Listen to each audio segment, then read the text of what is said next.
Tifosi del Napoli. Tenetevi forte perché il calciomercato ha appena vissuto un altro capitolo elettrizzante che coinvolge un nome importante nel panorama europeo, Jadon Sancho. Sì, proprio lui. L'ala inglese, che fino a poco tempo fa era in trattativa con il Fenerbahce, ha appena visto annullato il suo trasferimento. Il motivo? Niente meno che un veto diretto di José Mourinho, nuovo allenatore del club turco. Ma non fatevi ingannare, questo non significa che Sancho rimarrà senza destinazione. Al contrario, ora potrebbe benissimo approdare in Serie A. E Napoli e Juventus sono le due squadre che sono entrate in lizza per accaparrarselo. Prima di raccontarvi tutto nei minimi dettagli, lasciate un like, iscrivetevi al canale e attivate la campana. Perché qui riceverete le notizie più calde e affidabili sul nostro glorioso Napoli.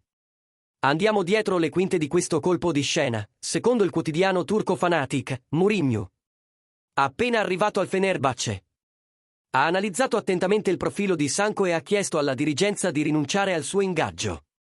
Il motivo?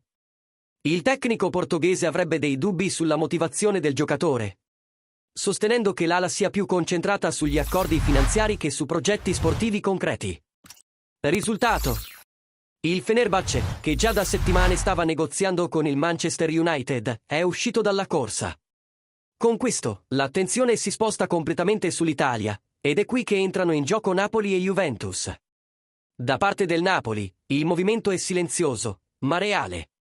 Aurelio De Laurentiis sta valutando la possibilità di ingaggiare Sancho come elemento strategico per rafforzare le fasce, soprattutto con la riorganizzazione offensiva che sta conducendo Antonio Conte.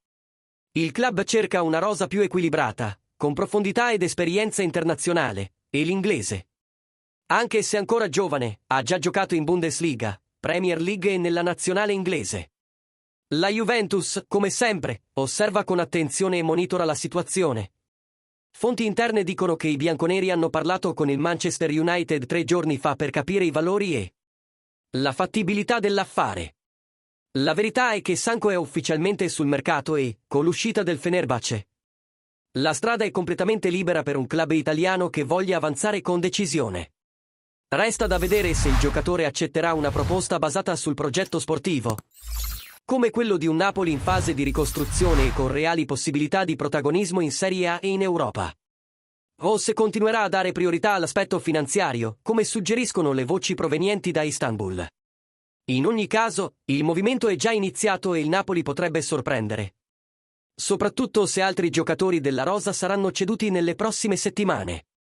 E ora, come sempre, tocca a te, tifoso azzurro. Ti piacerebbe vedere Jadon Sancho con la maglia del Napoli? Pensi che sarebbe un buon acquisto per rafforzare il nostro reparto offensivo? Hai dei dubbi, come Mourinho? E ancora, tra Sancho, Noah Lang e Ndoye, chi sceglieresti come titolare nello schema di Conte? Commenta qui sotto, perché la tua opinione è fondamentale per continuare a crescere. E naturalmente, se ti è piaciuta questa bomba di mercato, lascia un super grazie, perché questo rafforza molto il canale e ci permette di continuare a portarti le informazioni più calde sul Napoli. Forza, tifosi azzurri!